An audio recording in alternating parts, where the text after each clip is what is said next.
Welcome sa Durs TV. Kung interesado ka sa ganitong news, huwag kalimutang isubscribe ang ating YouTube channel. Maraming salamat! Welcome po ulit sa ating panibagong update tungkol sa Kim Pao. Ihahatid ko po sa inyo ang pinakabago at pinaka-latest na mga kaganapan tungkol sa kanila.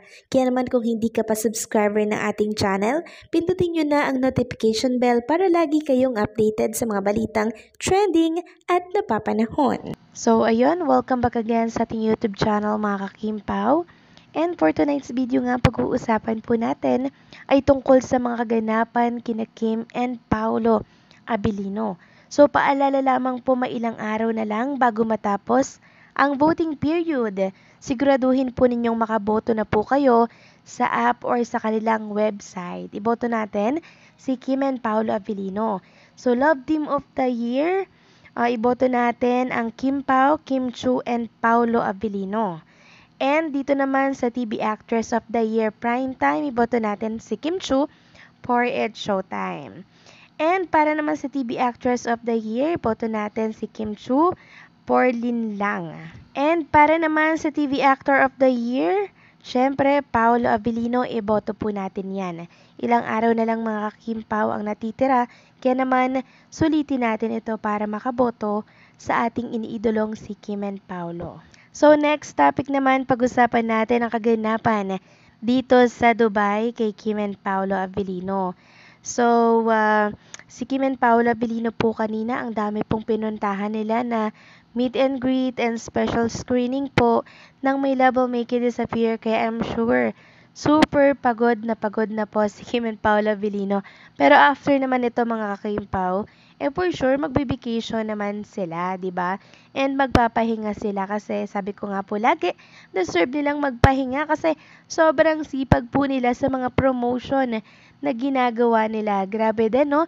Hindi ko alam kung saan nagagaling yung energy ni Kim and Paolo Abilino, kung bakit ganito yung kanilang excitement din. Siguro sabi ni Kim Chu, siguro nanggagaling ito ay sa inspiration nila, no? Sa mga nakikita nilang kasiyahan po na naibibigay nila sa mga fans. Kaya siguro wala din silang kapaguran kasi ang kalakasan po nila ay yung makita kayong masaya, nag-e-enjoy, and talaga namang nawawala po pansamantala yung inyong mga pagod and yung mga problemang pinapasaan po ninyo sa buhay. Siguro doon ang gagaling yung energy ni Kim and Paolo, kaya maging sila ay ganado din po para sa inyong lahat. And eto nga po mga kakimpaw yung ilan sa mga picture na nakita po natin dito sa social media. Credit po sa mga owner ng picture na to. Hindi ko naman po ito inaangkin. Layunin ko lamang po na maibahagi ito sa mga Kimpaw fans na lagi pong nakasuporta at nakasubaybay sa ating mga daily update para po kay Kim and Paolo Abilino. So nakita nga natin mga kakimpaw na sobrang dami po talagang nakiisa dito po sa meet and greet, special screening po ng My Love Will Make You Disappear. Ayan po mga kakimpaw, punong-puno po yung sinihan. Nakakatuwa lang kasi sobrang worth it yung pinuntaha ni Kim and Paolo Abilino dito sa Dubai. Kaya kung inyong mapapansin mga kakimpaw, kahit pagod na po si Kim and Paolo Abilino sa mga pinuntahan po nilang screening for today's video, nako ay makikita natin dyan na sobrang happy pa din nila, sobrang fresh pa din nila kasi ganyan po talaga mga kakimpaw. Pag gusto mo yung ginagawa mo, pag masaya ka sa ginagawa mo, hindi natin namamalayan na hindi pala tayo pagod, di ba? Kahit ang dami nating ginawa or kahit ang dami nating pinuntahan. Ibig sabihin nag-e-enjoy si Kim and Paolo Abilino sa mga ginagawa po nila.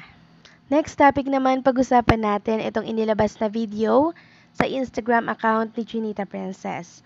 Every time nalalabas po siya ng bansa mga kakimpaw, meron po siyang pa-video simula sa pagpe-prepare niya, ng mga susuot niya, hanggang sa pag-alis, sa paglabas niya ng kanyang bahay, naka-video yan mga kakimpaw. So yan po yung isa sa mga inaabangan ng mga Kimpaw fans, yung pa-video po ni Kim bago umalis ng bansa, hanggang sa makarating na siya sa destination niya, like Dubai. So, napanood ko nga po itong shinare na video ni Chinita Princess. And isa rin ito sa pinag-uusapan ng ilang mga fans. And napansin ko nga din po, itong pinag-uusapan nilang to. Di ko naman to makikita at mapapansin kung hindi ko to nabasa sa lahat ng social media platform. So napansin po kasi ng ilang mga fans na hindi daw magkatabi si Kim and Paolo Abilino dito po sa airplane. So nagsulod daw si Chinita Princess, tapos si Paolo Abilino hindi daw katabi. So, ganito siguro mga kakimpaw pag business class yung sinakyan nyo pong airplane.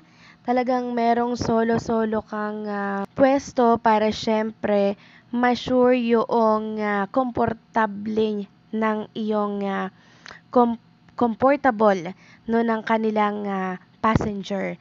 Siguro kaya ganun, pero may mga nagsasabi na bakit dun sa ibang airplane naman magkatabi si Kim and Paolo Abilino.